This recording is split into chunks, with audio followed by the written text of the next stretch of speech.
Good evening, ladies and gentlemen. My name is Peter Adams. I'm your town moderator. This is May 7th, 2015, and this is the 2015 annual town meeting for the town of Spencer.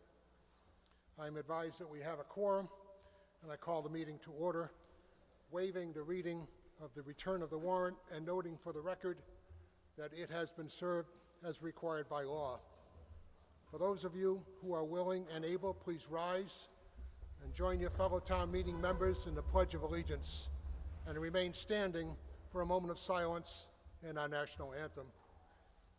I pledge allegiance to the flag of the United States of America and to the republic for which it stands, one nation, under God, indivisible, with liberty and justice for all.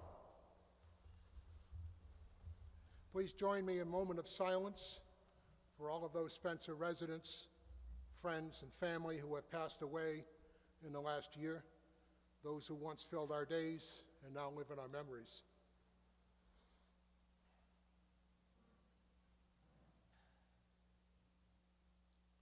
I call on Jim Purvier, Chief of the Charlton Police Department, to lead us in the national anthem. Chief.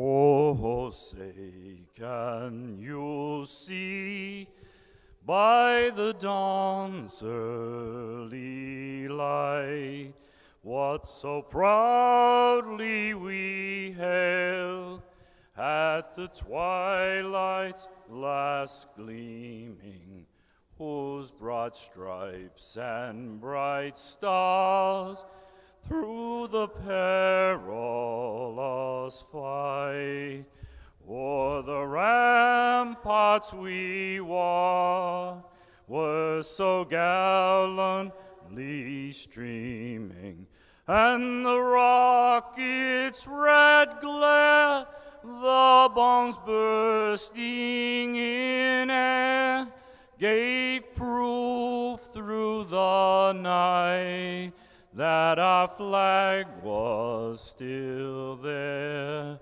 Oh, say does that star-spangled banner yet wave o'er the land of the free and the hope of the brave. Thank you. Thank you, Chief.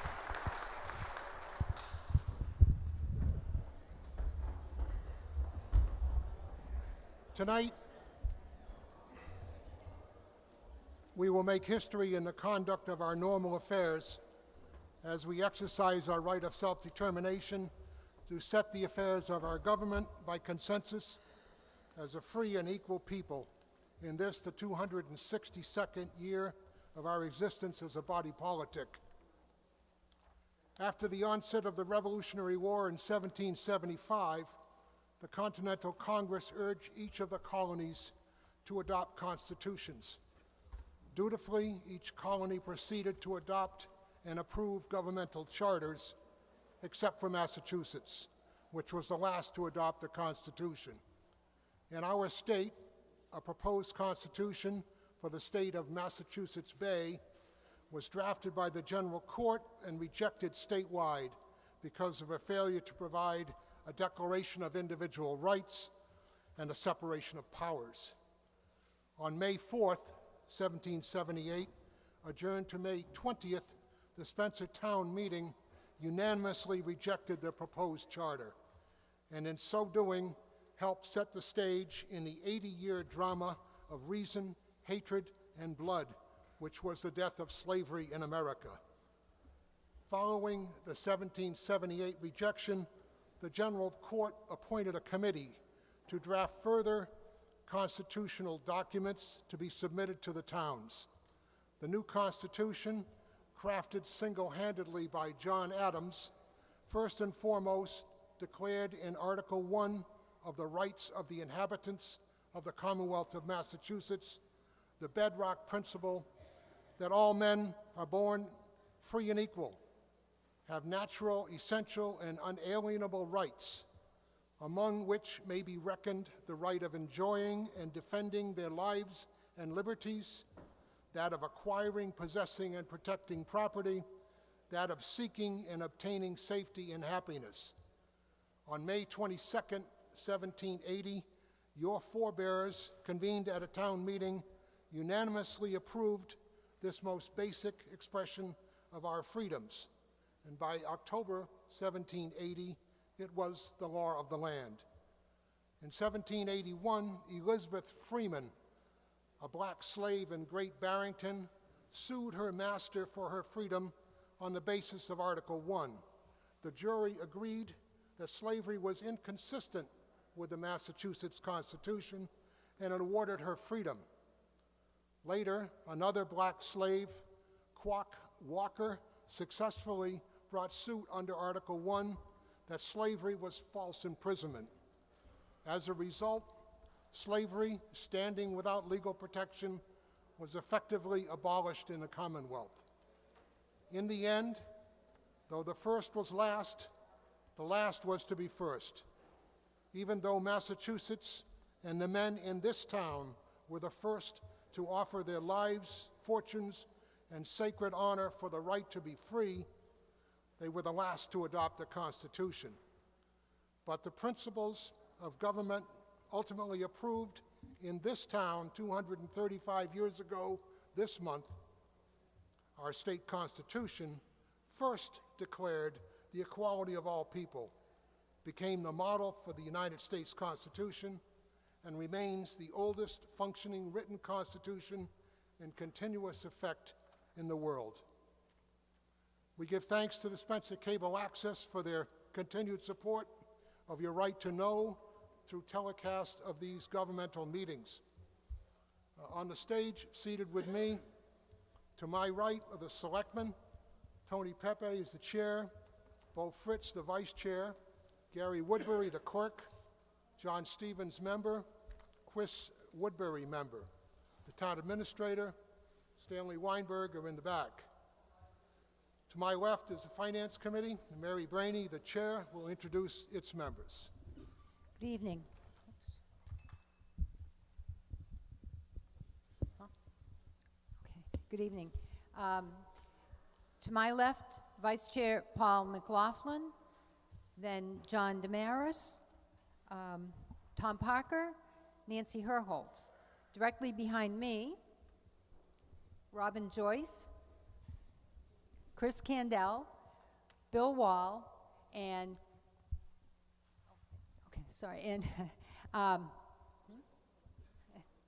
and Chris Bowen. Thank you. Usually I look and write them all down to know the order. Just falling down on the job. Thank you. Ground rules for the meeting. Questions of parliamentary procedure will be decided in accordance with the town meeting time, which is a handbook of parliamentary procedure.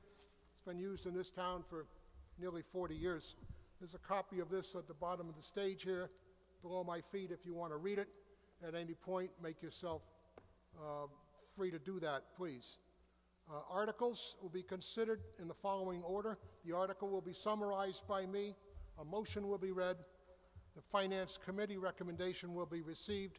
The moving party will be recognized, and after that, any speaker. To be recognized, shout, "Mr. Moderator," wave your hand, dance around, do something to get my attention. You're all welcome to speak. If you speak, you must use the microphone here in the front. You must identify yourself and give your home address. Please keep it civil in any of the discussion. It makes for a better meeting and helps you keep friends. If you want to amend an article, it must be in writing. There are motion forms on the stage with a pen. If you wish to amend a motion, it must be seconded, and then that must be decided before the main issue is decided. Thank you for attending as we continue this purest form of democracy. Please remember that the second phase of our annual town meeting, the town elections, will happen on Tuesday, May 12th, from noon to 7 p.m. There are contests to be decided and 3 important referendum questions. You have the budget material, which is submitted in the warrant packet. When the budget articles are called, I will not read through that. Neither will the town administrator. If you have questions, you're certainly free to come up and ask them, and the town administrator will give you an appropriate answer. The chair now recognizes Chairman Pepe for presentations.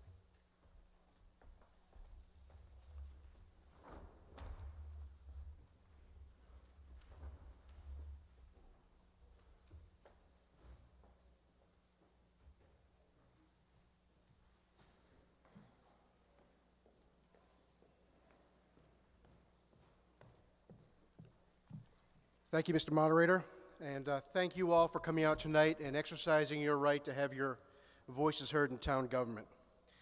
For the last several years, we've used this meeting to recognize service to this community through the Meritorious Service Award.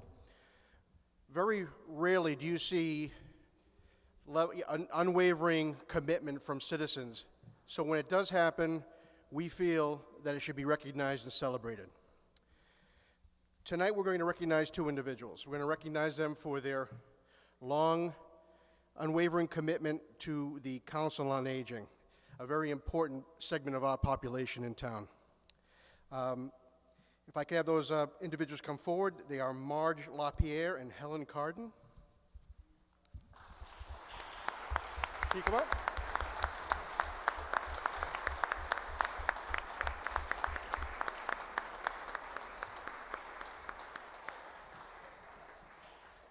We can come to you if you like.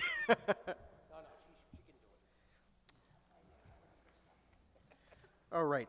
As I mentioned, both Marge and Helen have been big supporters of the Council on Aging.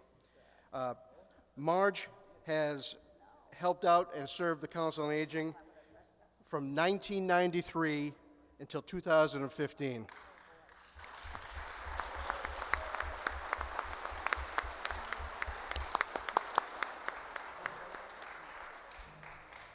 And Helen has served the Council on Aging from 1993 to 2012. 20 years of service, unbelievable. Thank you so much. Let me read what the plaques say.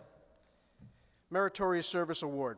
Pursuant to the authority conferred by the town meeting of November 7th, 2002, authorizing the Board of Selectmen to recognize from time to time those public servants who have demonstrated an unwavering and exemplary commitment to public service for the betterment of the town of Spencer and its inhabitants.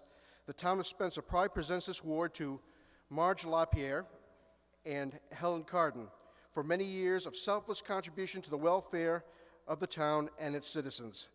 This day, the 7th day of May 2015. Thank you so much. Congratulations.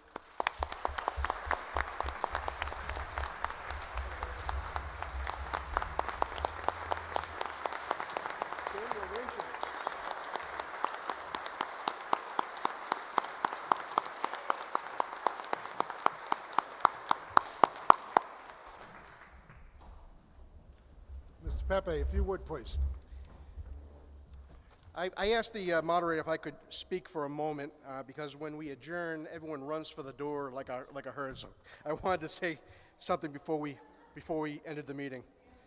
In the next several weeks and months, this board will be debating a major infrastructure roads project. And I would like to ask the citizens in this gathering and the rest of the town to make sure their voices are heard and they get involved. Your opinions will help form what this project will look like, and it's very important to us that we get that input. So we look forward to your participation in formulating that project, and if you have any questions at all about the project in the future, this is why we serve as we do, to hear your opinions and to serve this town. So I just wanted to mention that before we get going. Thank you, Mr. Moderator. Thank you, Mr. Pepe. Article 1, Article 1 is a request to balance out the fiscal 2015 budget by transferring from free cash $416,000 to fund various accounts in the police, fire departments, the snow and ice, transfer station, and veteran services. The motion I have is from Mr. Pepe, seconded by Mr. Woodbury. I move to waive the reading and approve Article 1 as printed in the warrant. Finance Committee, please. Finance Committee recommends approval of this article. Mr. Pepe?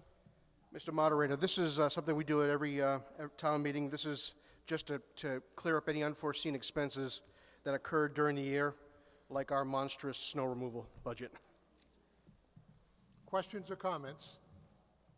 Seeing none, if you're ready for the ballot, ready for the vote, please raise your cards if you are in favor of this. Thank you. Those who are opposed? Seeing none, motion carries by a majority vote. Article 2. Article 2 is a further question to balance out 2015 fiscal. This one is a transfer within the town accountant line items in the amount of $25,000. The motion I have is from Mr. Pepe, seconded by Mr. Woodbury.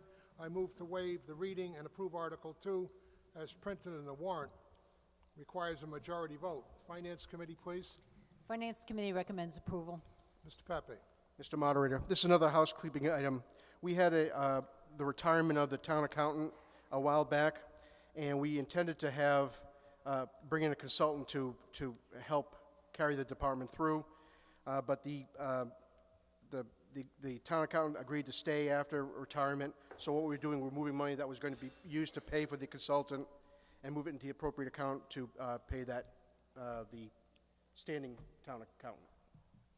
Questions or comments? Seeing none, all those in favor, please raise your cards. Thank you. Those opposed? Motion carries by a majority vote. Article 3, further article for 2015 fiscal. This involves a transfer from free cash into the sick leave buyback fund in the amount of $8,000. The motion I have is from Mr. Pepe, seconded by Mr. Woodbury. I move to waive the reading and approve Article 3 as printed in the warrant. Requires a majority vote. Finance Committee recommendation, please. Finance Committee recommends approval. Thank you. Mr. Pepe. Again, this is covering the retirement of two individuals, and as part of a negotiated package, they have the right to sick leave buyback, so we need to fund this account to help cover that cost. Questions or comments? All those in favor, please raise your cards. Thank you. Those opposed? Question carries by a majority vote. Article 4 is the last of the 2015 cleanup articles. We used to spend an entire town meeting doing this before we began the annual town meeting. Article 4 is a request to transfer $20,000. It is an intra-departmental line item transfer in the sewer department to adjust salaries and wages. The motion I have is from Mr. Pepe, seconded by Mr. Woodbury. It's Mr. Gary Woodbury, by the way. It requires a majority vote.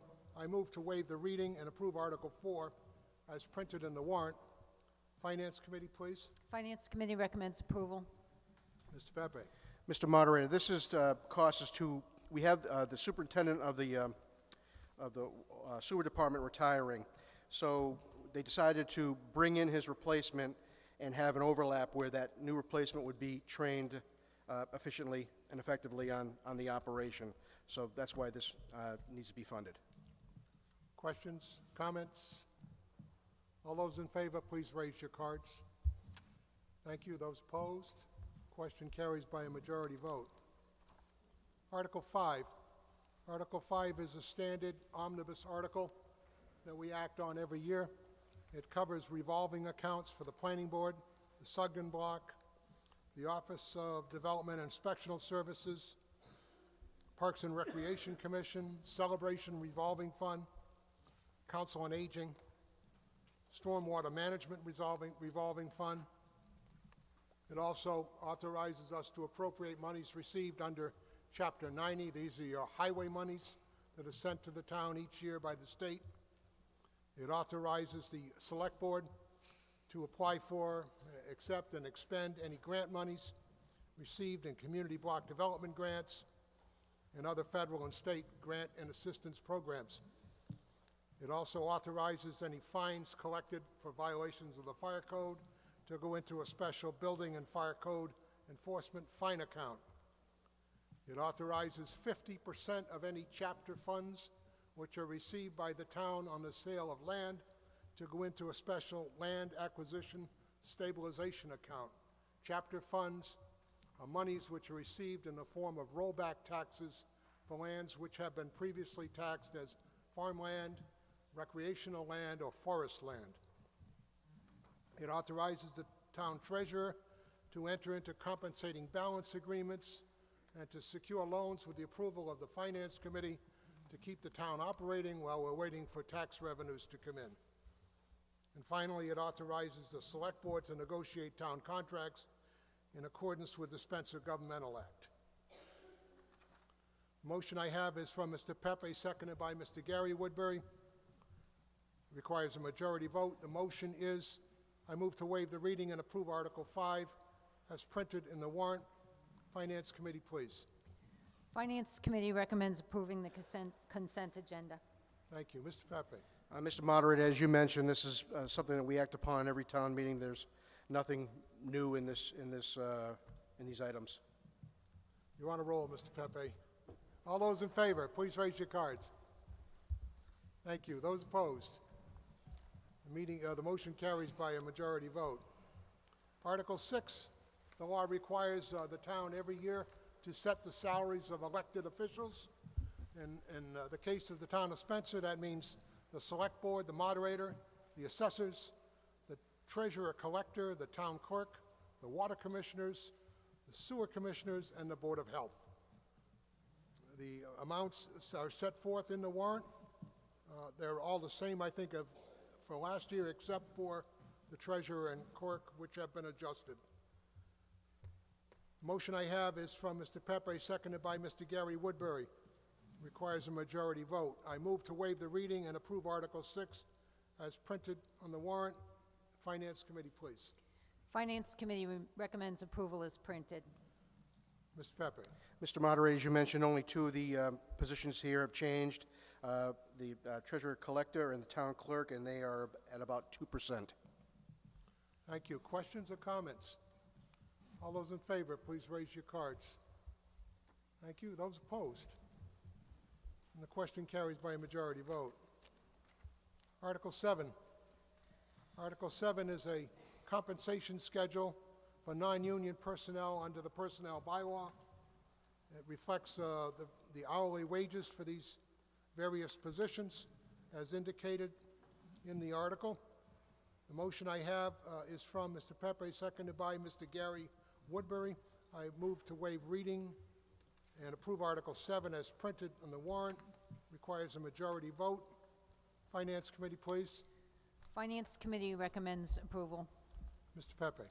Mr. Moderator, the compensation schedule exhibits about a 2% increase. Questions or comments? Seeing none, all those in favor, please raise your cards. Thank you. Those opposed? The question carries by a majority vote. Article 8.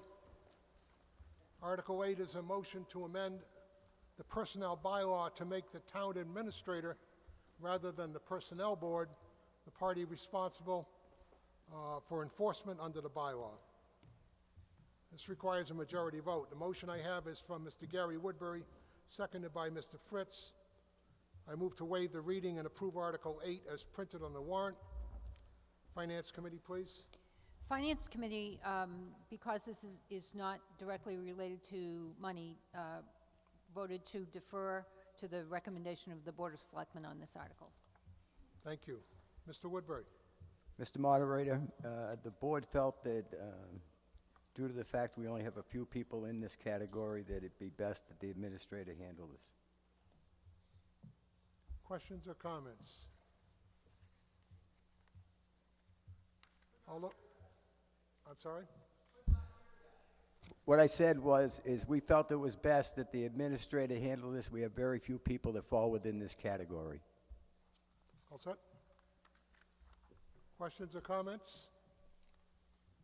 All in favor, please raise your cards. Thank you. Those opposed? Thank you. The question carries by a majority vote. Article 9. Article 9 is the Spencer East Brookfield Regional School District budget. This calls for the appropriation of $5,907,839 for operating expenses, $1,204,195 for transportation, $245,394 for debt service and capital assessments, and $485,530 for the operating assessment account, which represents the amount required for additional local assessment. Motion I have is from Mr. Gary Woodbury, seconded by Mr. Fritz. Requires a majority vote.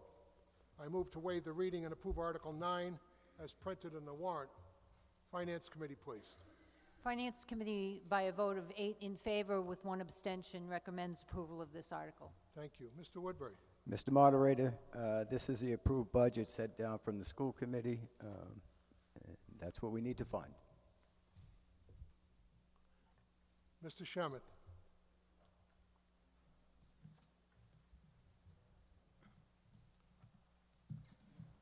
Through you, Mr. Moderator, to either the chairman of the school committee or the superintendent, do I understand correctly that this budget will allow that all the classroom teachers and aide positions will be able to be retained and that there won't be any cuts in those areas?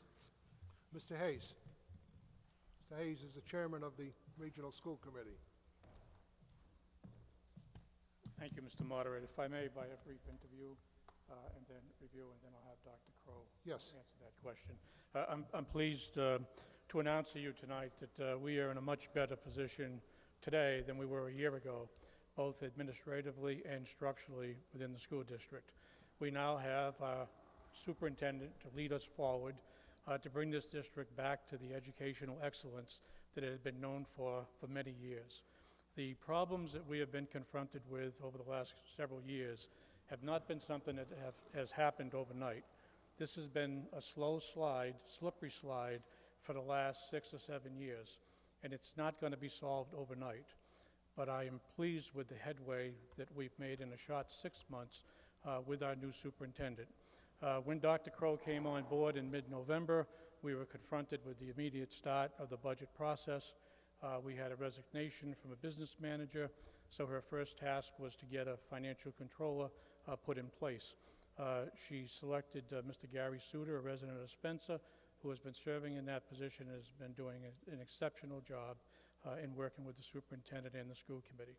The superintendent has continued to be able to move on and hired an executive assistant who holds an MBA degree as their confidential secretary within the office, and she has been an exceptional employee as well. Tracy has continued to revamp her administrative team, is now working with principals and vice principals to reestablish that order and moving us forward to the level of excellence that we all want come to expect from our school district. It hasn't been easy. There are some people that are unhappy. Yes, there are. There's some people that are happy, but I think that's what happens as you try to move forward, make people adhere to rules and regulations and hold them accountable for the job that they're being paid to do. I would be remiss if I didn't thank the other members of the board. Each and every one of them, since Dr. Crow has been here, every vote that has come before the school committee has been supported unanimously in the direction that the superintendent has been bringing us. And I think that that speaks volumes to what she has put forward to the board and how she has shown the board the results of what's going to happen with the moves that she's making to go forward. So I think you will be happy to know when the superintendent comes up tonight, she will explain how the budget fits into the educational portion and helps to deliver those services, that it will be presented without any need for an override or for debt exclusions. And when she's completed, then Mr. Suter will answer any financial questions pertinent to the budget. So in light of that, Mr. Moderator, I'd like to introduce Superintendent Dr. Crow. Chair recognizes Superintendent Dr. Crow, please. And welcome. This is your first town meeting. Thank you. Thank you to the community as well as Mr. Hayes and the entire school committee and my staff. If you recall in my interview, any of you that saw my interview, I am committed to this community now. I am also committed to the town of East Brookfield. This is my community now. I do want to thank everyone for the welcome that I've received and for the support that has been shown. But I wanted to read into the record tonight at this meeting, and hope you will indulge me for a few minutes, because I would like to tell you how this process was carried out and how important I think it is as we move forward. When I came on, as Mr. Hayes said, in very late November, the first task was hiring staff, but simultaneously starting the budget process. So a huge thank you goes to the administrative staff, my principals and my directors and supervisors, for the efforts that they made to move this forward very quickly with a very new person. When I started, I had made a commitment to be very transparent with the community and to regain some trust. In doing so, and again, thank you to the selectmen and the finance committee and the selectmen as well, because one of the things we did was put together a budget book that had, in many ways, the good, the bad, and the ugly.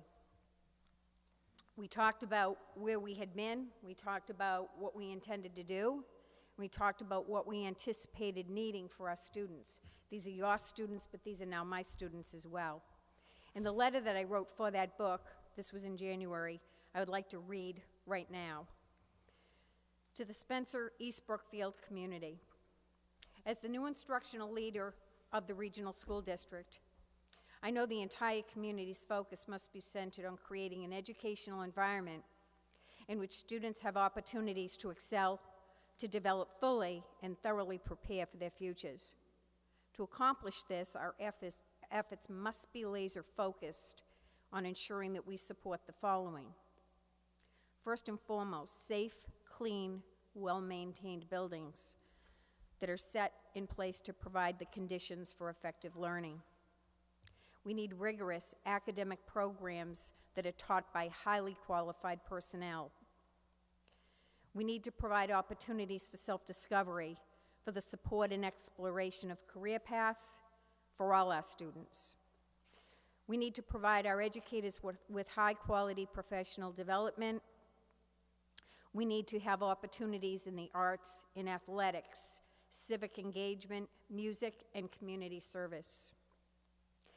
And lastly, we need technology that will support the learning of these students, the communication among the community, and operations management. In developing this budget, it will be critical to balance the needs of the district with the realities of the community finances. That being said, this year it will be more important than ever that the community members understand fully where we have been, where we are now, and where we must take our schools in the future. During the process, we will outline with full transparency the status and needs, both instructional and physical, of the district. Principals, program directors, and supervisors will explain and justify their goals and program requirements.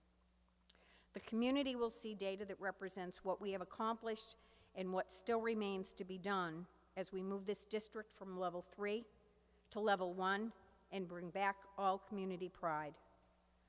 There will be discussions. There will be difficult discussions. There will be undoubtedly lengthy debate.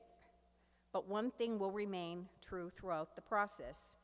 This community must be armed with the requisite knowledge in order to decide what type of educational environment and opportunities it wants to provide for its youth. These decisions will demand our full attention and our full dedication, because this is what is at stake for this community.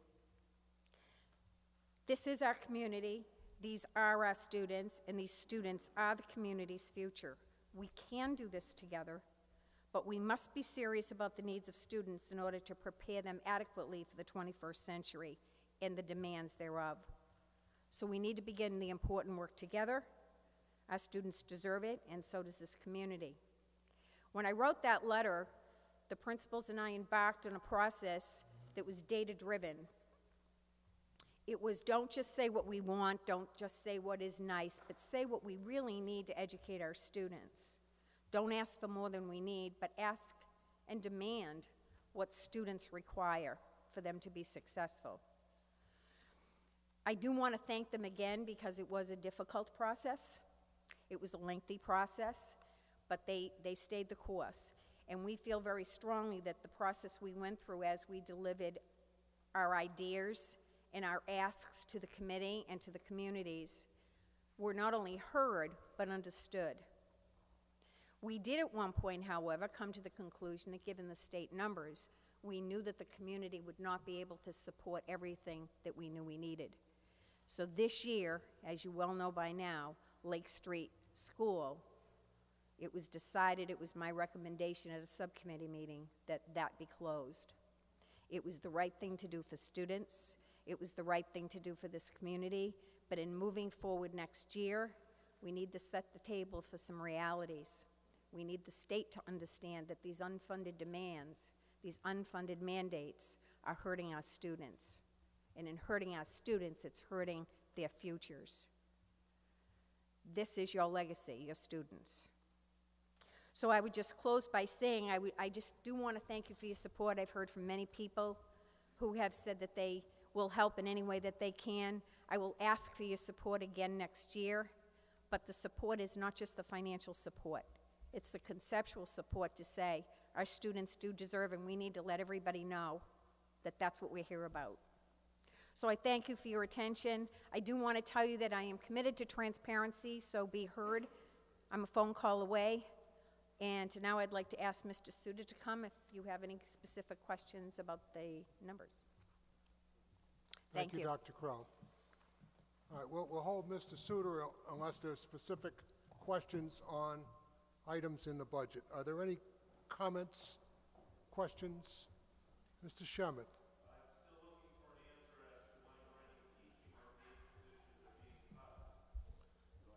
Mr. Suter. Mr. Suter is the business manager. There aren't any teaching or educator positions being cut with the close of Lake Street School. All the teaching staff and the aides and the paraprofessionals will be moving with those students to the particular schools, either East Brookfield or Wire Village. Mr. Suter, you have to get up front and close with the microphone. Did everybody hear that? Okay. Good job.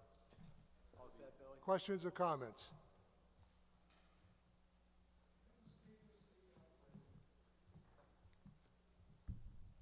Are you ready for the vote?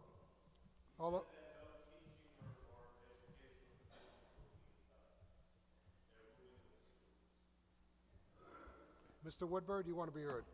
Mr. Moderator, if I could, for everybody here, you got to meet Dr. Crow.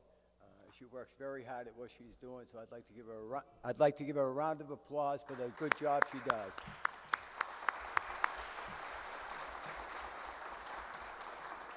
Thank you, Mr. Woodbury. Are you ready for the vote? All those in favor, please raise your cards.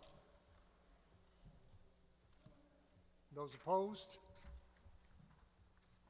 And the motion carries by a majority vote.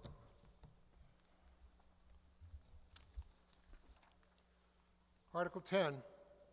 Article 10 is the budget for the Bay Path Vocational Regional Technical High School, of which we are a member.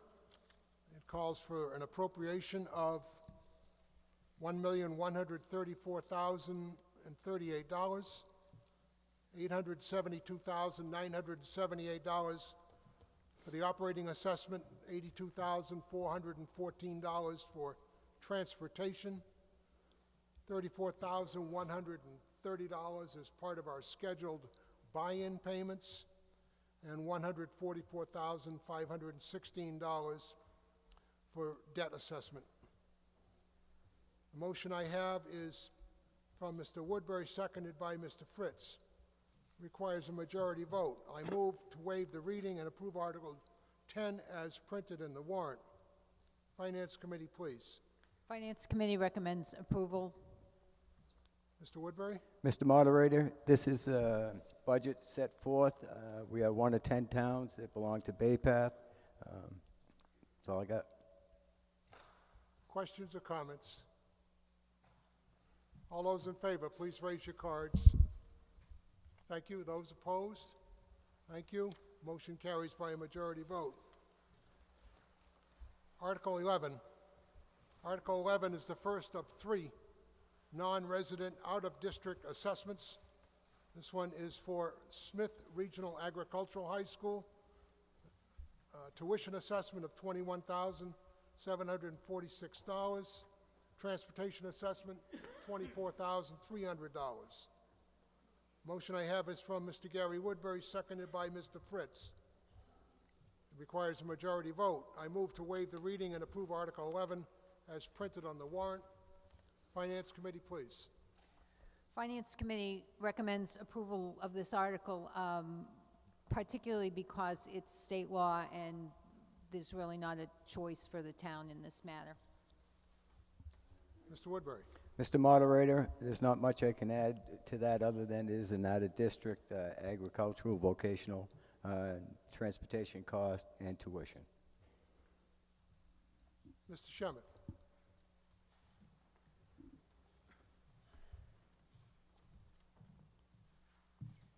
While I agree this is something we have no choice, the fact that we have no choice is, as the superintendent spoke to, one of these areas of unfunded mandates. If you take all 3 of these articles, that would be amount of money that would exceed what I would need to run my park and recreation budget at full staff. I know the administrator and the select board have worked to bring this issue to our delegation's attention, and would ask if there's been, for an update, if there's been any progress in seeing if the state would meet part of its unfunded mandate in this area. Thank you. Mr. Gaudette? Thank you. So last year we asked Senator Goby, Representatives Durant as well, to file a bill to work on transportation tuition to try and alleviate the town's burden from this mandate. It was stuck in committee and went nowhere. So we've refiled the transportation bill with the help of Representative Berthium this year, and again, Representative Durant and Senator Goby, with hopes that it will move forward through the Committee on Education, and that's where it lies right now. In the meantime, we're working on funding for reimbursement. We are eligible for reimbursement. State law allows us for up to 100% reimbursement for tuition. However, that hasn't happened in a long time. The Governor Patrick last year put $2.2 million, which is about half of the reimbursement for the communities, and that was cut in the fall, eliminated down to 0 as part of the 9C cuts in order to balance the state budget last year. For next year, it was again proposed to be 0 by Governor Baker, and we asked Representative Durant and Representative Berthium to work on that. They filed an amendment to get that money back up to the $4 million where it needs to be. Unfortunately, it was only approved at $250,000. So I reached out to Senator Goby to again ask to fund that full item at $4 million in the state budgets. The Senate begins their deliberations on the state budget next week. So I'm hopeful for both the bill and for funding. But in the meantime, we are mandated to pay both tuition and transportation. And actually, there was a decision put out by the state auditor's office that, unfortunately, they do not consider it unfunded mandate. Thank you. Mr. Gaudette? Thank you. Questions or comments? Mr. Moderator, Yes, if I may. you have the floor. Thank you. We should also note that Senator Goby is working with the administration of Bay Path to see if they can develop a program with the Tufts School. Mr. Akabuchi, the dean, Mr. Dean Akabuchi, the business manager for Bay Path, is here, and not to put you on the spot, but I know that you've been working to develop a program that would perhaps, because we're a member of Bay Path, not require that the students go as far away as Smith or Norfolk. Mr. Yakabuchi, do you want to be heard? Please. Good evening, folks. My name is Dean Yakabuchi. I am the business manager at Bay Path. Unfortunately, this is very preliminary, so there's really not a lot of information to share at this time, but Madam Chairman is correct. We are working with Tufts University to try to develop some program that is at least closer to home that will address some of the agricultural needs, and it really is in its infancy. There've only been a couple of meetings, and it's really in the talking and planning stages. But we'll certainly work with our local delegation and keep the town informed as things progress. But it is looking very promising. Thank you, sir. Anybody else? Yes, ma'am.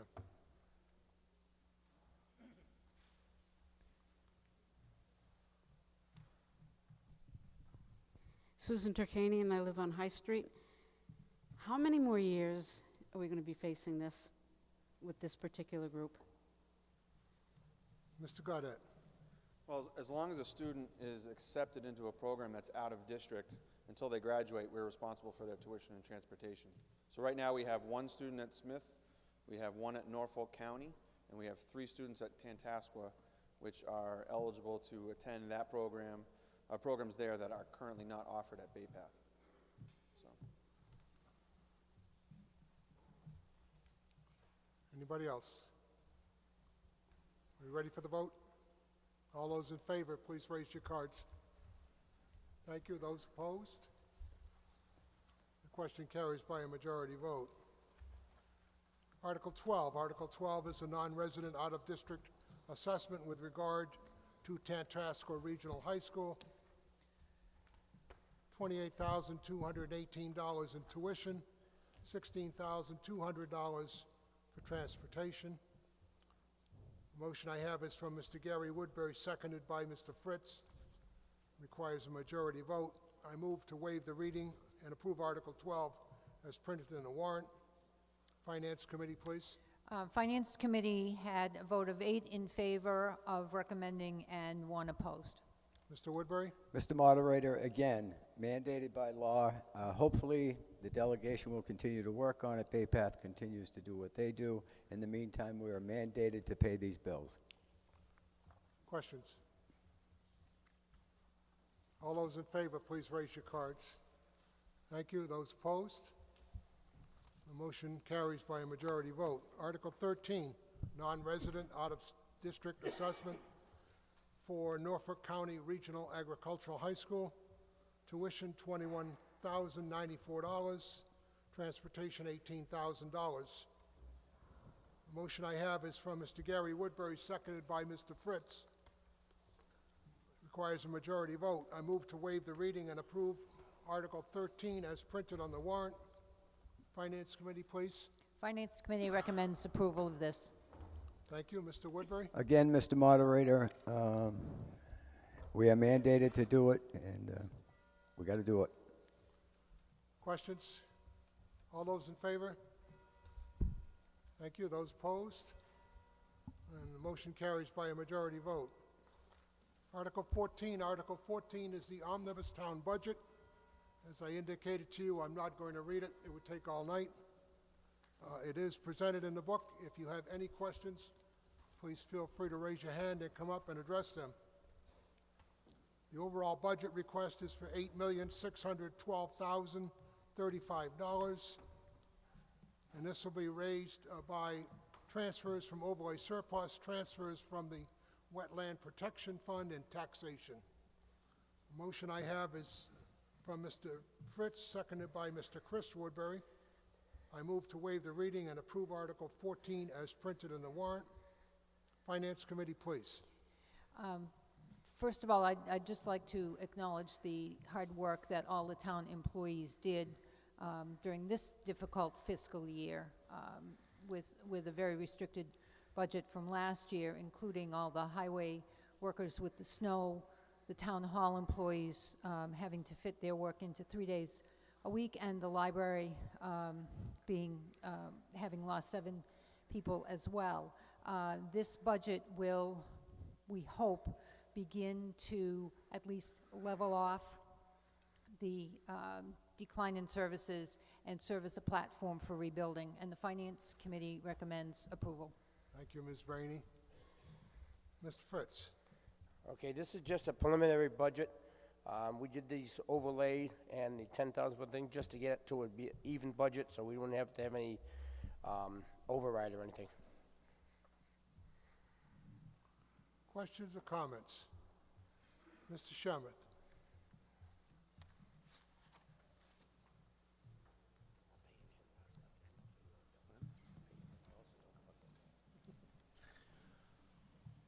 While all the town departments have done incredible job with less and less, both those assembled here tonight and those watching later on television need to understand that this is a cycle that if we continue year after year having our expenses increase and our revenues not be able to meet them and decrease services, we're in effect devouring ourselves as a town government and a community.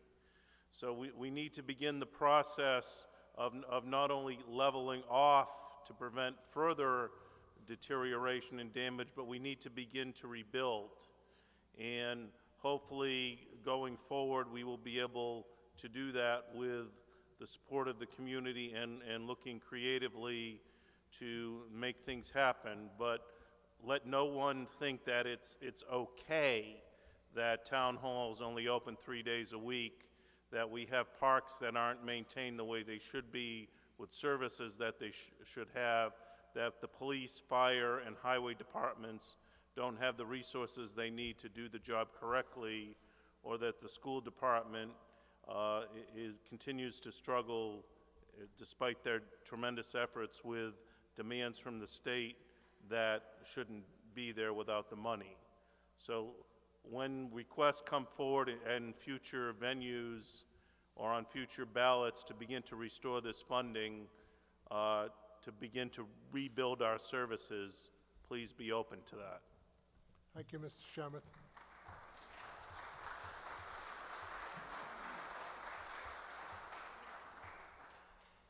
Any other questions or comments?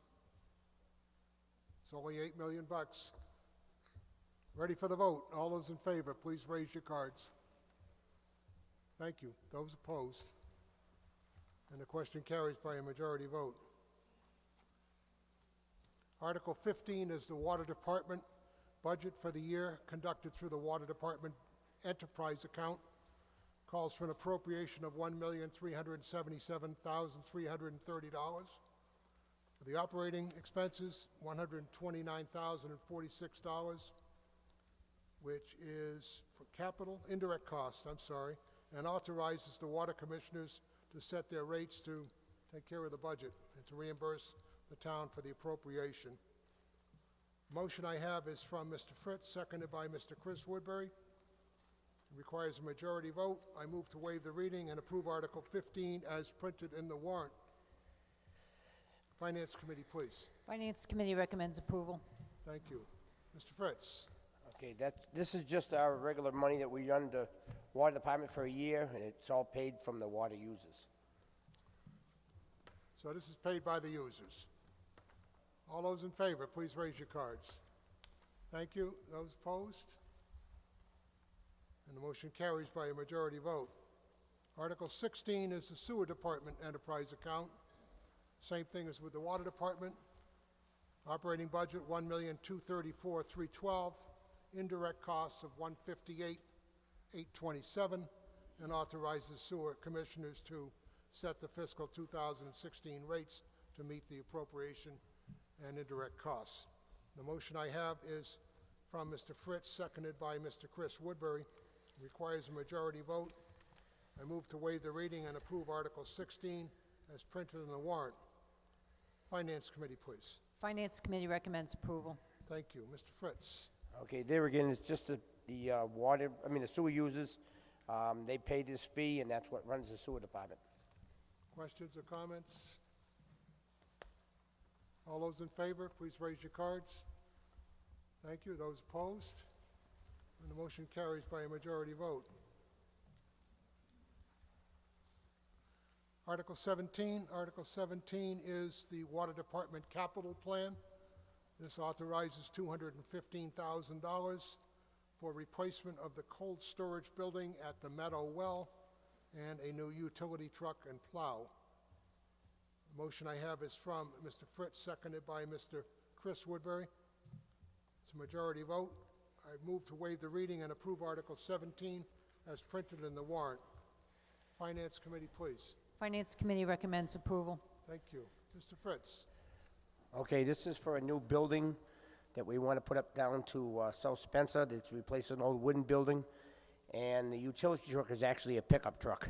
It's replacing a 2002. Questions or comments?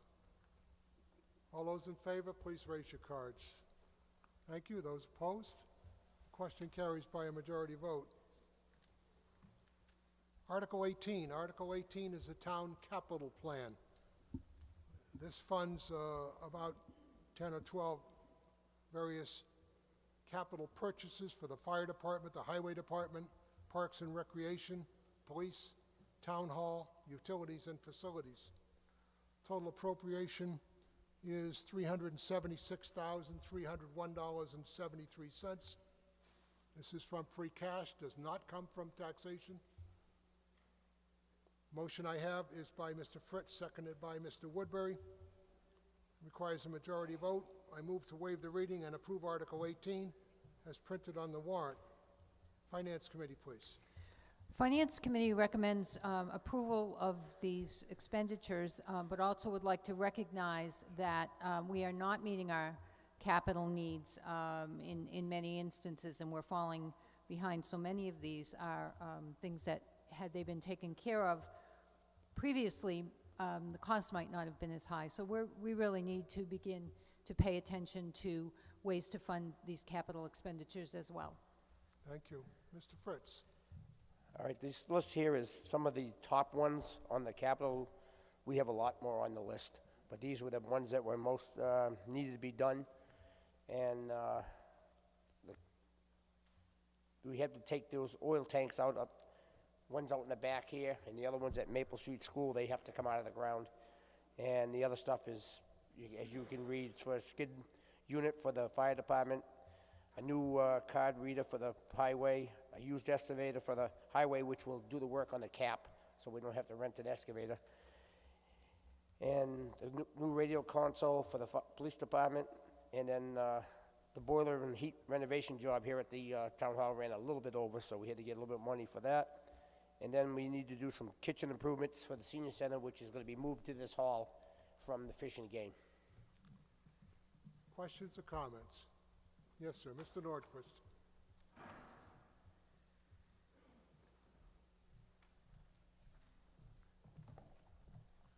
Kurt Nordquist, Gale Drive. I got a question on the rail trail phase 2. It's a super idea. It's in South Spencer, and a lot of people use it, and I'm all in favor, but I'd like to know what the $25,000 is going to do.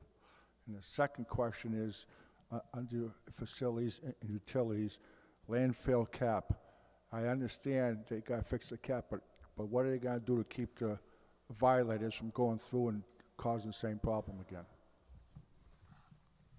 I'm sorry, the second question was the landfill cap and? The second question was the landfill cap repairs for $80,000, and what are you going to do to keep the perpetrators from causing the same damage again? Mr. Fritz, are you prepared to answer those questions? Is there somebody here from the Capital Committee? I was going to say, I have Steve Tyler over here. Mr. Tyler.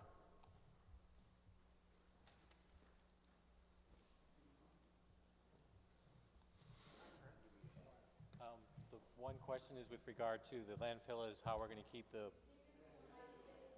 question, as I understand it, is how are we going to keep the people that have caused damage to the cap off? Is that what the question is? Yeah. Well, two things. One, we're going to make the repairs, and there's a bridge at the bottom of where the damage comes, and we're going to remove that bridge. And we've been working with the Snowmobile Association to reroute the trail that they use around the cap so that they can still, snowmobile, use their normal trails, but not go up that steep side of the cap. So they're going to go around the cap itself. And so the feeling is that people that aren't allowed, that will still try to prevent from coming up onto the cap, at least they won't be going up the steep side where all the damage occurs. And we'll put some boulders on that steep side. We will also put boulders on the steep side. I was basically referring to the dirt bikes. The snowmobile is on snow, but the dirt bikes go in there, and that's what the real cause is. All we can really do is put up prohibitions and restrictions. All we can do is call DCR. We don't have a motorcycle. We don't have the ability to chase people on motorcycles or ATVs. It's prohibited. It is already a violation. Mr. Nordquist, hold on a second. Let's see if anybody else has any input on. Mr. Shemeth.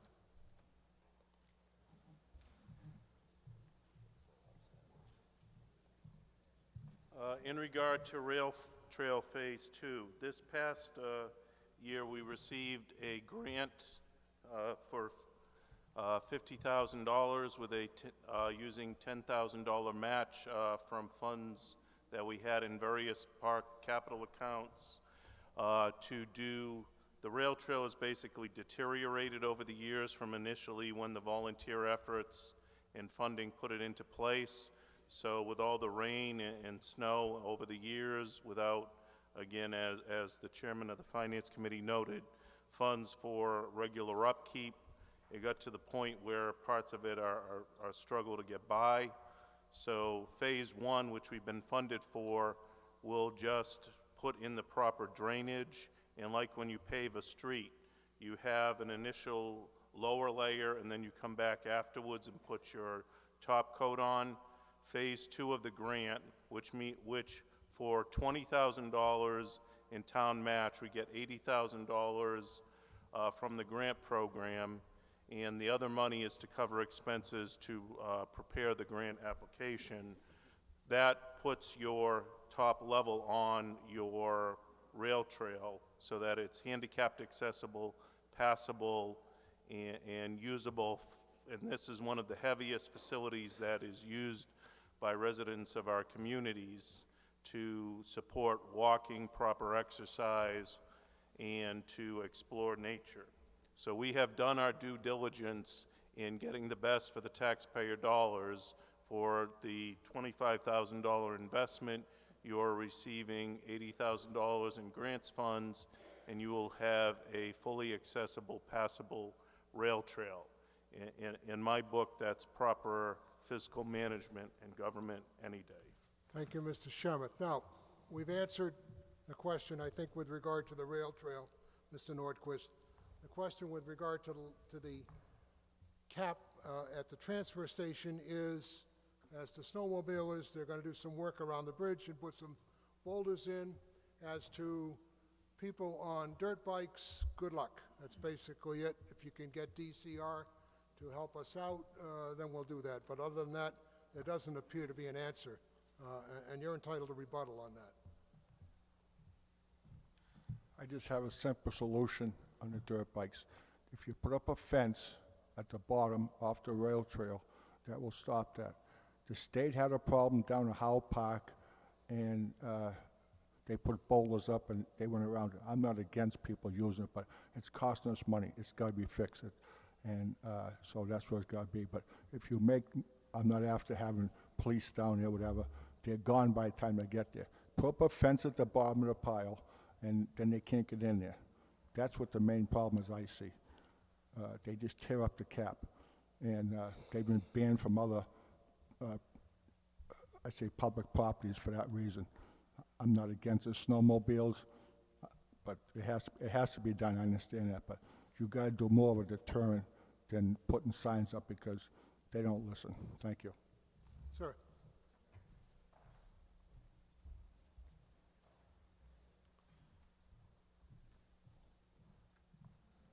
Michael Toomey, Ash Street. I serve on DCR's Off-Highway Vehicle Advisory Board for the Friends Network. And I'm glad to say that the EPOs have just gotten new staffers hired, and they are out and they are looking for new territory where we have challenges that need to be addressed. So the good news is there are new people, there's new staffers, and the town should know that part of the way in which it's prioritized is the fact of the number of calls that they get. So there is a 1-800 number that you will find online, or you can just maybe have it posted on the town website. And what that allows you to do is to make a call and report what you've seen if anyone's riding illegally. The regulations have changed now so that the parents of these children who do ride a bike are supposed to be supervised by someone 18 years or older and within their sight in easy access, so that the parents are also now liable for some of these illegal activities. So if you see it, if you have a camera, a cell phone, anything like that, take a picture. If you know and you have an ongoing report that you want to keep making, it is basically prioritized based on the number of people they get. In Miles Standish State Forest, one of the challenges they had was a huge amount of dirt bikes and illegal ATVs down there. What they did was they handed out cards with the 800 number for all the people that walked the trails, so that perhaps we can do that to help out with the Friends of Howe State Forest and Spencer State Forest to let you know this is the number you call when you see this type of activity, whether it's on the cap or on the trail, and we'll keep the trail safe for all the users. Thank you. Sir.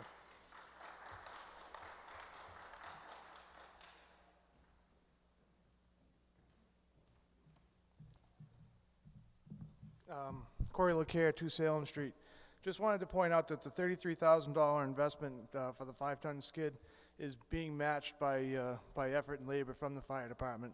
The 5-ton unit that it'll be put on is actually a military surplus vehicle that the chief sought out, and a couple of members, actually a lot of the members, put a lot of time and effort into. So the fire department is working. We are volunteering. We're trying to make the department better on our own. This is just a little bit of investment on top of something that they've already done for you. So, Thank you, Mr. LeCare. Anybody else? Are we ready for the vote? All those in favor, please raise your cards. Thank you. Those opposed? The motion carries by a majority vote. Article 19. Article 19 is a reordering of a transfer station prior appropriation, a line item change concerning 2 trash trailers. The motion I have is from Mr. Fritz, seconded by Mr. Chris Woodbury. I move to waive the reading and approve Article 19 as printed in the warrant. Requires a majority vote. Finance Committee, please. Finance Committee recommends approval. Mr. Fritz. All right, what we want to do is just eliminate the words 2 trash trailers so we can use it for other things down there. Like we just tied part of the road. If you've been down a dump there lately, you'll see they fixed some of the tire, and we got some roof repairs we have to do. So by eliminating those 2 trash trailers, we can use it on some other capital expenses.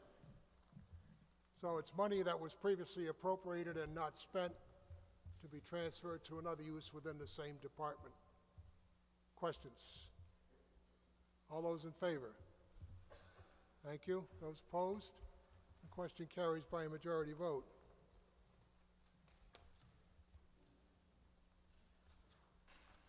Article 20.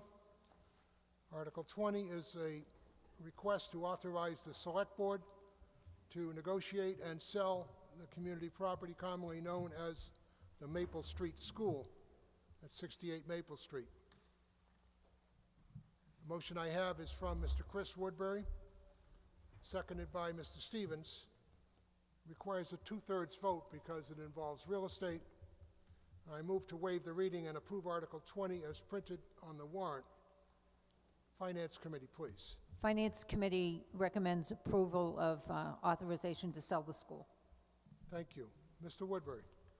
Thank you. Mr. Moderator, this article is to give Selectmen authorization to sell Maple Street School, as we do not have the funds to perform the needed repairs or maintenance on this building. Questions, comments? Mr. Nordquist, we'll let you go first.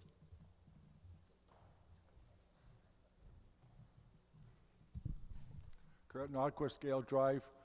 I hope when the board sells these two schools, they get the best price they can for them. If you just saw in the paper last week, there was a bid from Sugden Block for $5,000. They didn't take it. It was embarrassing that it was even thought of.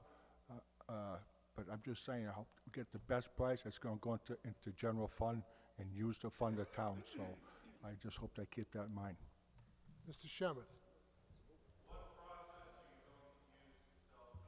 Mr. Gaudet.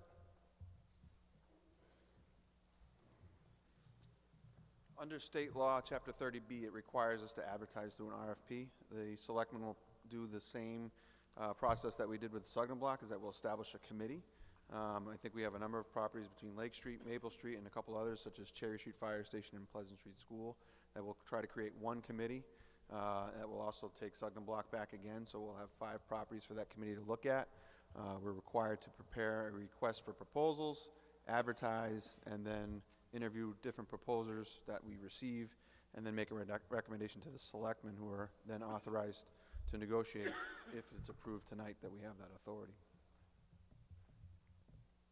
Questions?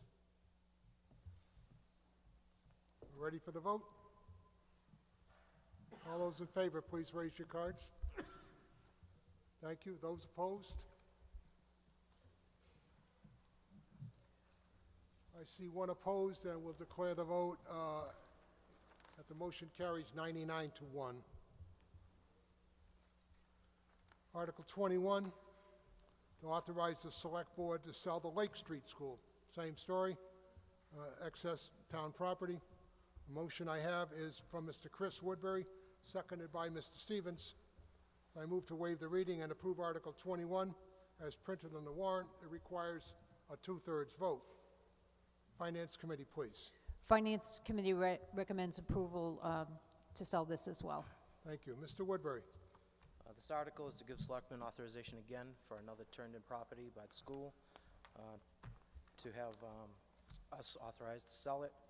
Again, we do not have the funds to perform the necessary repairs or maintenance or upkeep on the building. You're going to have to really get up close. There you go. It is to authorize us to sell Lake Street School. We do not have the funds to fix the repairs or do maintenance on the building. Questions, comments? Same procedure, Mr. Gaudet, as we followed, we will follow with Maple Street. All those in favor, please raise your cards.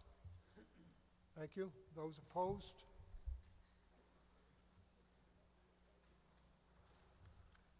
I see none opposed, and the motion carries 100-0. Article 22.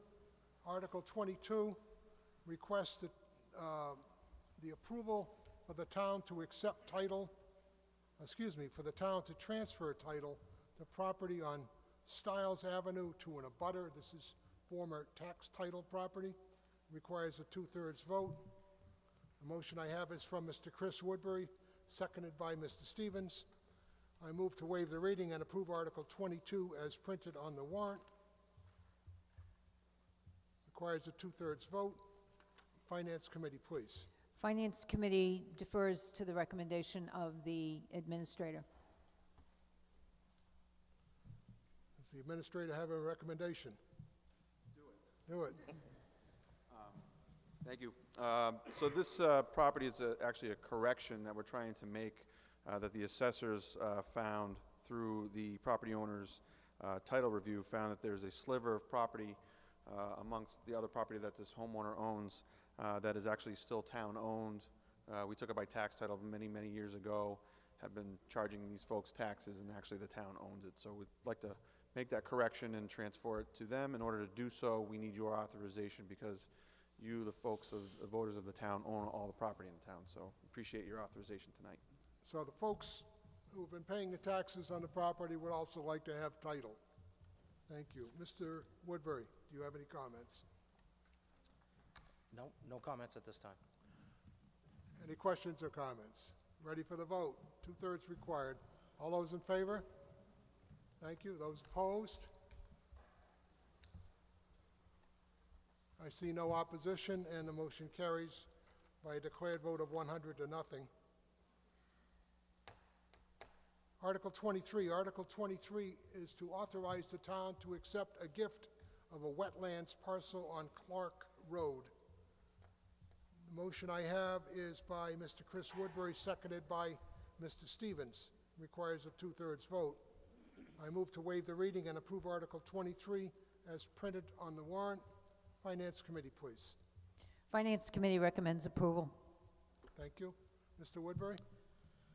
Mr. Moderator, this article is to take ownership of land that is used for drainage currently from the property owner as a gift. Questions or comments? All those in favor? Thank you. Those opposed?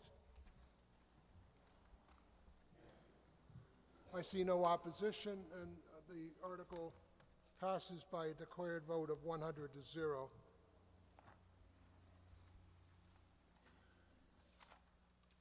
Article 24. Article 24 is an article to approve a 10-year contract with the Paxton Municipal Light Department for the town's light repair service.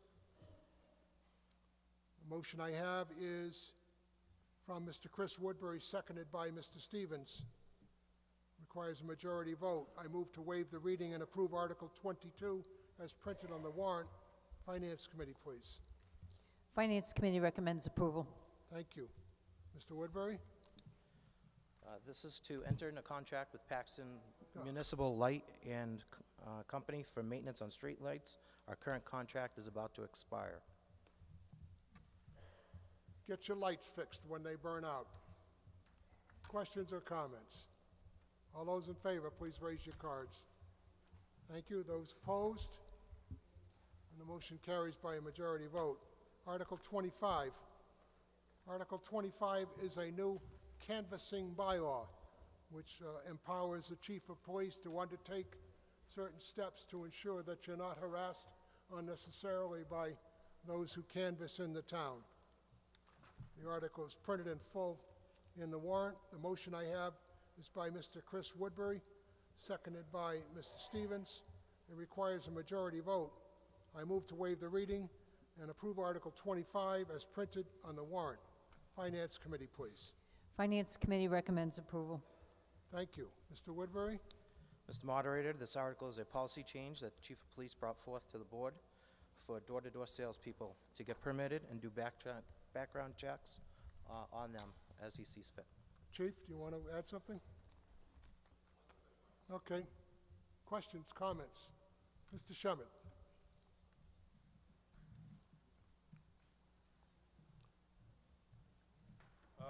When one of these individuals comes to one of our doors, what will they show the resident? And what do we look for to know that they're approved?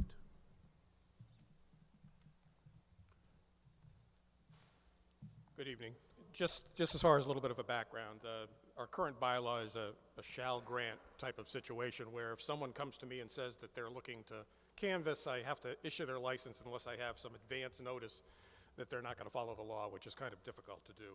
So what I'm proposing doing to help deal with this is to create an application process. They'll fill out that application. I'll do a limited background investigation. There'll be some disqualifiers in there. There'll be a code of conduct that they have to follow. There'll be a denial and revocation process, which will be identified, and then an appeal process if they disagree with what we've done. So what we'll have is they'll have a license, so to speak, that's stamped by me that shows that they've been approved to solicit and canvass. They'll have that on their person when they come to your door. Questions? You ready for the vote? All those in favor, please raise your cards. Thank you. Those opposed? The question carries by a majority vote. Thank you, Mr. Woodbury. Article 26.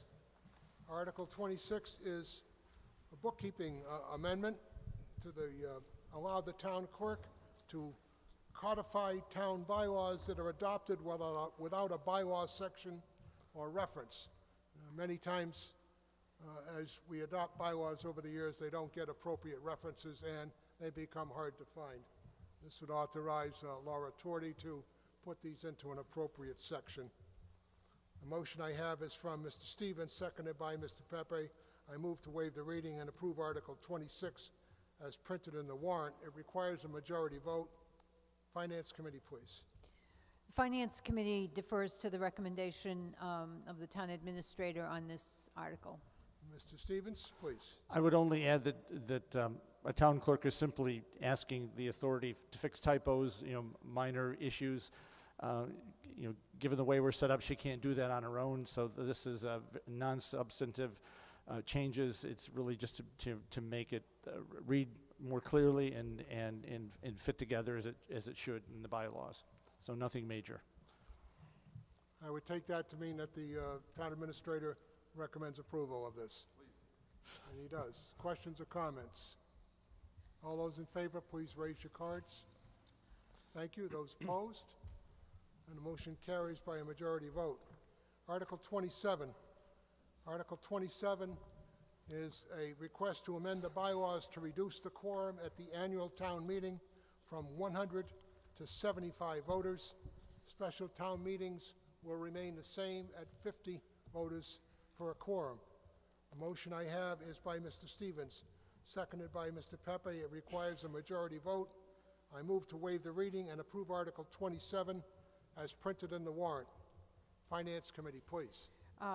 By a vote of 7 in favor and 2 opposed, the Finance Committee recommends approval of the article as written. The 2 opposed did not want to make a change. Thank you. Mr. Stevens? I would just like to say that I think most of us would like to see an increase in quorum because we like to see greater participation, but the trends seem to be heading in the other direction. In general, we've done a good job of gathering sufficient residents together, but there have been times in recently, and some of you can remember them just a few years ago when we had to make calls to get enough people in here to move on town business. When it comes to controversial issues, it's really not a challenge. We have the folks there. You might look at this as a way of ensuring in times of, well, there is no controversy, a way of making sure that we can keep the machinery of government moving. You might say, why, if it's not broke, don't fix it. We're just trying to anticipate this issue and give ourselves some options on those years when getting a quorum here is very difficult. So we would urge adoption. However, I have to confess I did not grow up in New England with a town meeting in my blood. So there may be individuals who really are strongly opposed to this and would urge them to step forward. Thank you. Questions or comments? Yes, sir.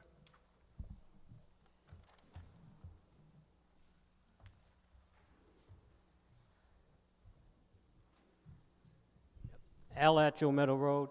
I'm kind of against this. I think a couple of years down the road, they're going to say, let's reduce it to 50, and then pretty soon you're going to have just the people sitting behind us making all our decisions. I think we should keep it at 100 and keep the annual at, the special at 50. Thank you. Thank you. Questions, comments? Are we ready for the vote? All those in favor, please raise your cards. Thank you. Those opposed? And the motion fails by a majority vote. Article 28. Article 28 is a motion to amend the storm water management bylaw. This is being done in conjunction with an anticipated stormwater drainage permit to be issued to the town. The motion I have is from Mr. John Stevens, seconded by Mr. Pepe. Requires a majority vote. I move to waive the reading and approve Article 28 as printed in the warrant. Finance Committee, please. Once again, a non-monetary article, and the Finance Committee defers to the recommendation of the town administrator. Mr. Stevens. I have nothing to add, but I would ask if Steve could come forward and just give us a little background on the issues involved here and why this new language is necessary. Steve. Mr. Tyler.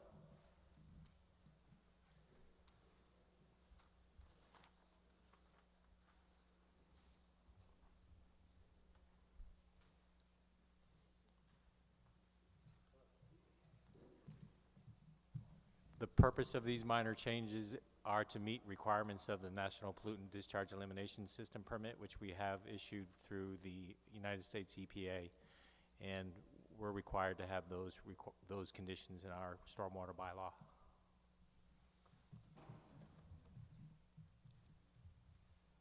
Questions?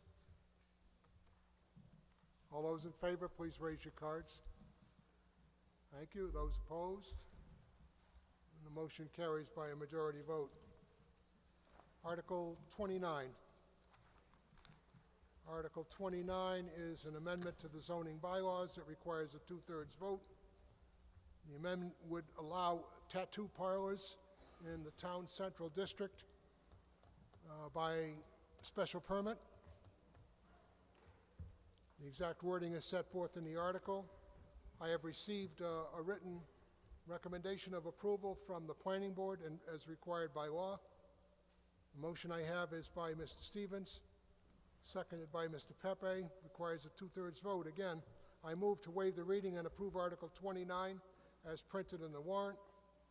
Finance Committee, please.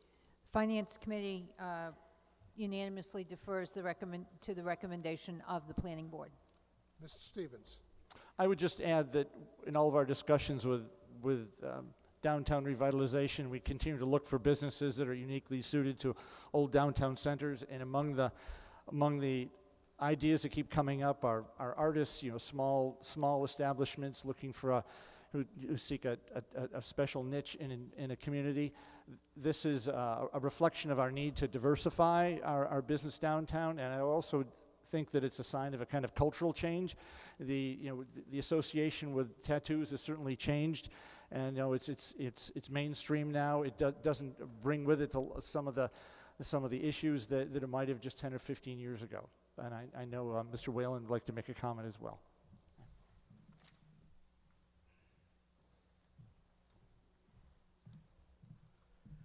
James Whalen, 8 School Street, Chair of the Planning Board. This proposed change had actually come to us by a resident of Spencer. Came to us first as an inquiry, and then we were presented with a petition signed by majority of the business owners in the town center currently, as well as several other supporters. From that point, the Planning Board decided to draft what you see in front of you now. There were 2 public hearings and a couple revisions, and this is the proposed product we put in front of you. If there's any questions, I'd be happy to answer them for you. Tattoo questions. Yes, sir.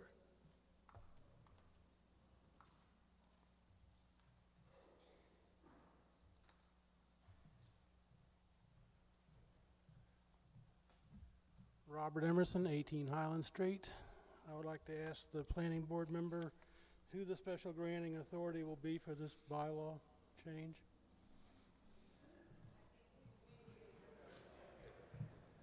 I would like to ask the planning board committee member who the special granting authority board will be for this particular bylaw change. Mr. Whalen. As of right now, the Planning Board would be the special permit granting authority.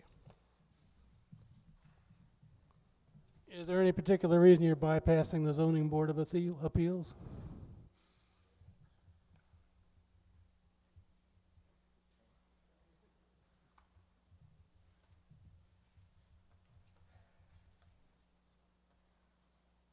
Michelle?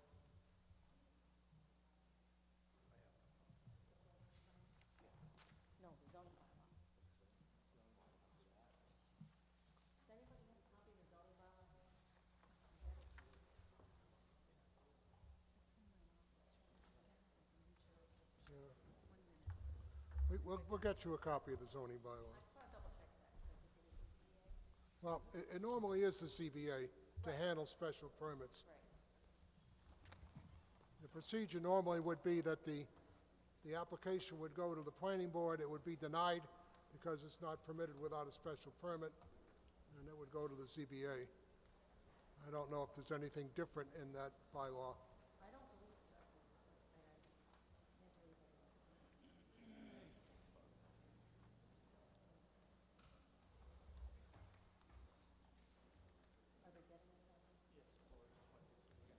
Just 1 minute. I don't think we changed that.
All right, sorry for the delay. I just wanted to be absolutely certain before I spoke. I'm Michelle Buck, I'm the town planner. The special permit granting authority for tattoo parlors will remain with the Zoning Board of Appeals. Mr. Shemet. Sorry, Mr. Whalen. And I apologize, I misspoke. I remember having conversations at the planning board, and I thought this was brought up, so I apologize. This strikes language that it needs to be whatever it was before, away from a playground, park, or recreational facility. Now, I have nothing in particular against tattoo parlors, but I am concerned that language is being struck from a bylaw that references public playgrounds, parks, and recreational facilities, and yet the Park and Recreation Commission was not asked its opinion on this matter. And I don't know if the school department was. And that procedural issue concerns me.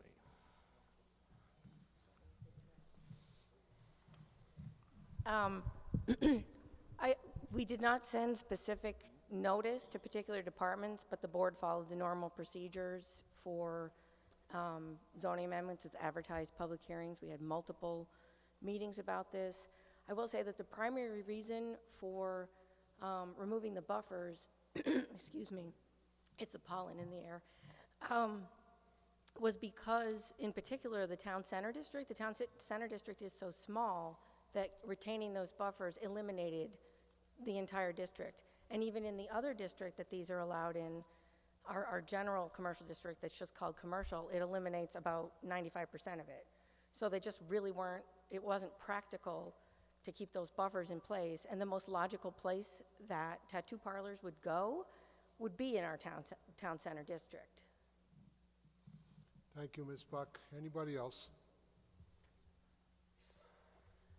All those in favor, please raise your cards.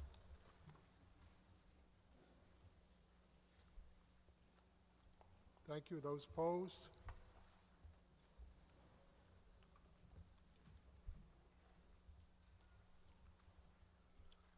Those opposed again, please. I saw a card go down in the back there, so we have 3, 6, 7. I'm going to declare that the article has passed by a vote of 93 to 7.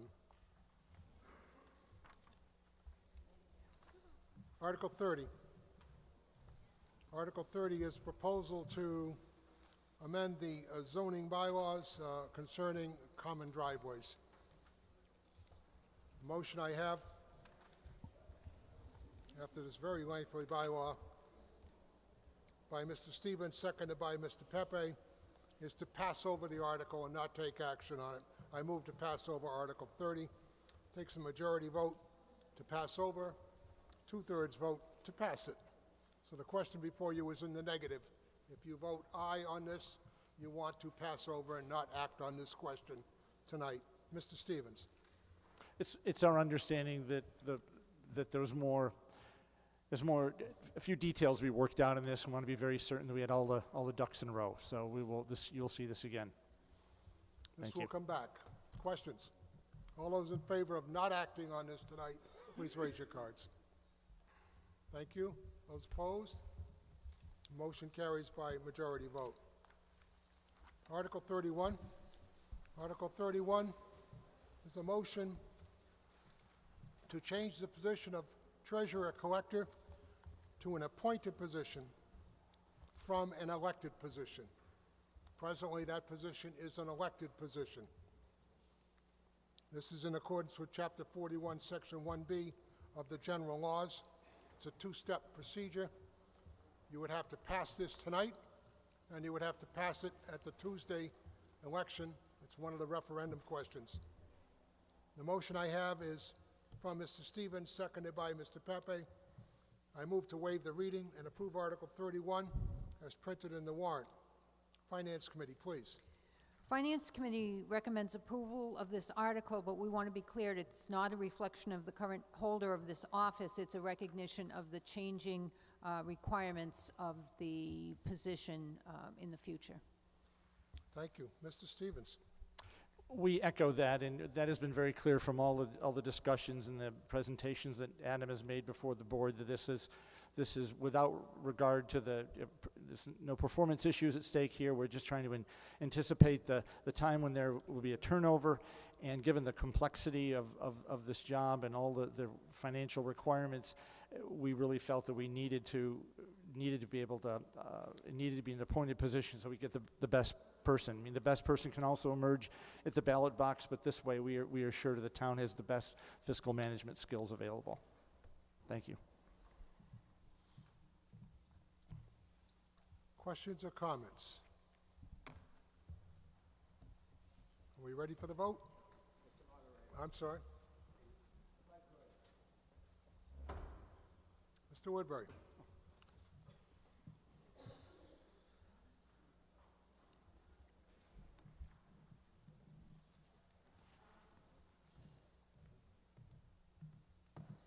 If I could, there's several positions within this town that you, the people, have a right to vote on and put people in that power.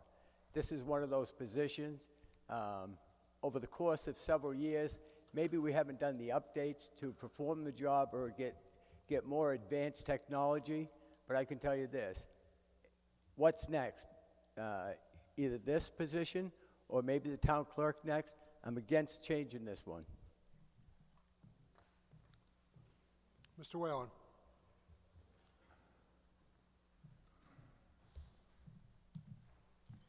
James Whalen, 8 School Street. I echo Mr. Woodbury's sentiments.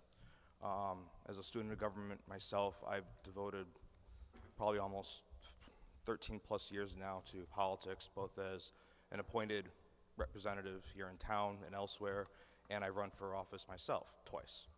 And something like the treasurer, you know, that's our money that goes into town hall, gets spent. We individually, by just out of principle of democracy, should get to choose the person who we feel is most qualified to handle our money. Thank you. Mr. Gaudette. Just a little background, and one of the things I wanted you to know is that we're one of 25% of the towns left in the state. We're one of those that do not have an appointed treasurer collector. As you know, government has gotten a lot more complex over the last several decades. Hence, I'm standing here now, and there's only been a town administrator in this town since the late 90s. And prior to that, you had everything was done by the Board of Selectmen. And going back to the point when you changed your charter, you saw that government was going in a different direction. It was becoming more complex. Certain positions require certain skills, certain backgrounds, and that, and I think that you back then saw that as a positive. And the majority of the board feels that way, and I feel that way too. We were very satisfied with the person we have in office now. I think she does an outstanding job with minimal resources, and this is certainly in no way a discussion about her ability, but simply that government is becoming more complex. This is a $20 million organization. We would like in the future to be able to hire someone, as we always do, we hire department heads usually through a committee effort. So it's not just one person. There's a group of us that select our department heads, and we'd like to have that opportunity in the future when we are looking to spend. And Mr. Whalen, what you said, that's exactly the reason why we want to make this position in the future have certain skills, because it is your money and it's so important. If you read the papers, you read almost daily or weekly about different towns throughout this state where certain people are being led away in handcuffs because they're doing things inappropriately. And we would just like to make sure that in the end we have the right to review the person that's coming in, make sure they have the qualifications, and that that person is doing the best job for you, just as hopefully I am, and appreciate your vote. Mr. Stevens.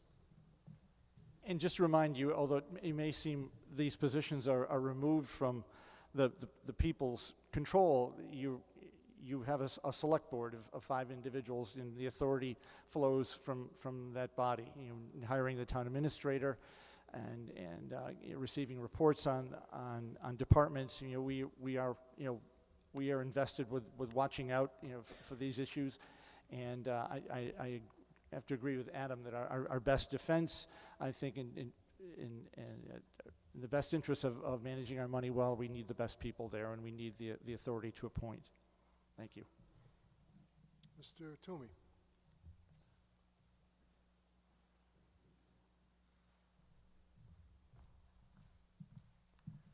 I may sound a little bit jaded, but I have to say that this is no reflection at all on the existing town administrator or board, but I have been in other towns where I've seen abuse, and it was tremendous to watch just how badly, when things are all orchestrated, how badly it can get abused.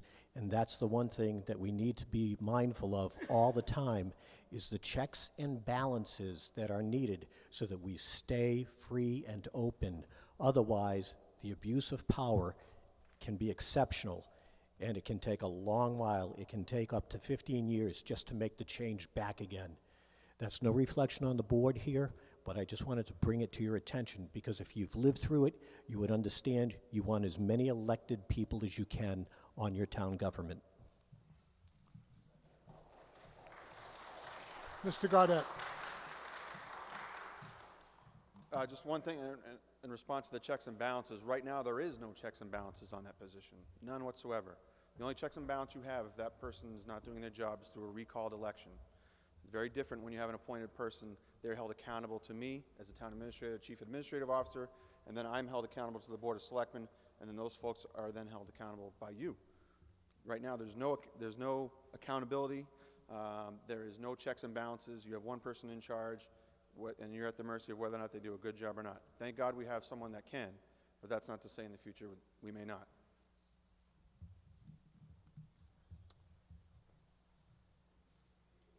Mr. Whalen. I'm sorry.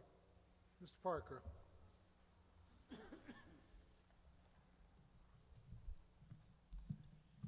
Tom Parker, Charlton Road. This is no reflection on our elected representatives that are here now, but take a look at how many elected representatives have gone to jail for fraud, ethics violations, et cetera, et cetera.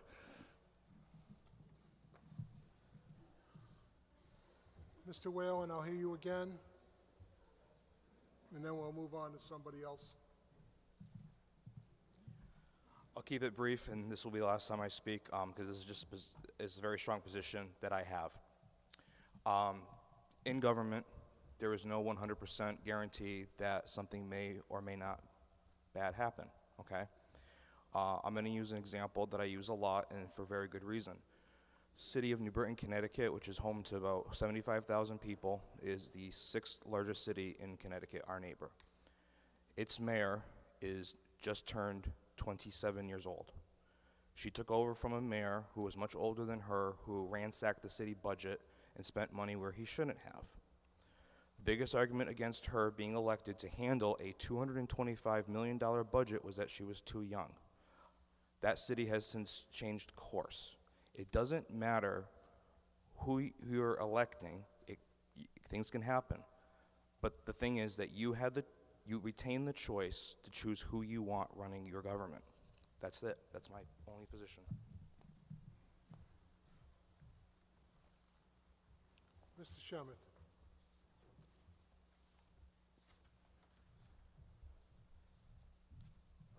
Through you to the town administrator, could you clarify in regard to the finances and how checks and balances are set up, what your role is versus what the role of the treasurer is versus the accountant?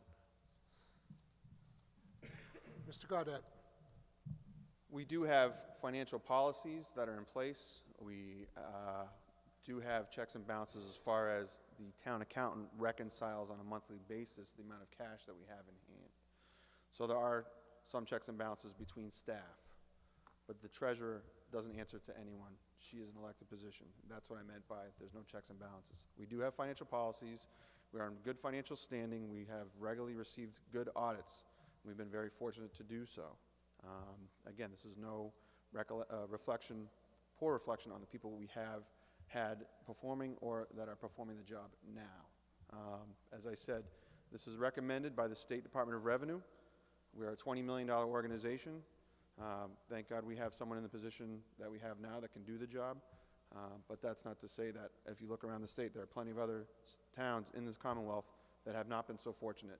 And there are towns, some like Winchendon and other towns, that are in dire straits because of poor fiscal management. We'd like to ensure that this $20 million organization is run as best it could and by the people that we feel that are the most qualified, not subject to an election. Thank you. Thank you. Anybody else? Anybody new? I'm going to call this for a vote. All those in favor, please raise your cards.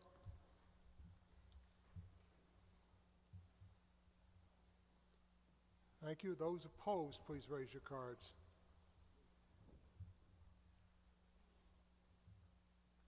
And I'm going to declare that as passed by a majority vote. The chair will receive a motion to dissolve the meeting. All those in favor, second by Mr. Whalen. All those in favor? Those opposed? Good night. Thank you.